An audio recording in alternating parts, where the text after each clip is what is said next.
সন্তান সন্ততি কল্যাণকর হয় যখন দিনদার হয়, আর যখন জালেম হয় তখন কিন্তু অনেক বড় ফিতনার কারণ হয়। যে পরিবারে একটা নেশাখোর সন্তান রয়েছে,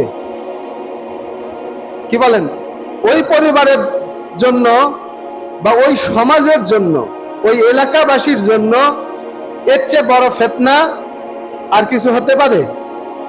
এটাও অনেক বড় ফিতনার কারণ। আর আল্লাহ ধন সম্পদ দিয়েছেন, এটাকে আমরা বৈধ পথে খরচ করব। কারণ কিয়ামতের দিন 5টা প্রশ্ন করা হবে, এই 5টি প্রশ্নের উত্তর না দিয়ে কেউ এক কদম সামনে অগ্রসর হতে পারবে না। তার মধ্যে একটি প্রশ্ন হচ্ছে যে সম্পদ কোন পথ দিয়ে উপার্জন করেছো, কিভাবে উপার্জন করেছো এবং কোন পথে খরচ করেছো।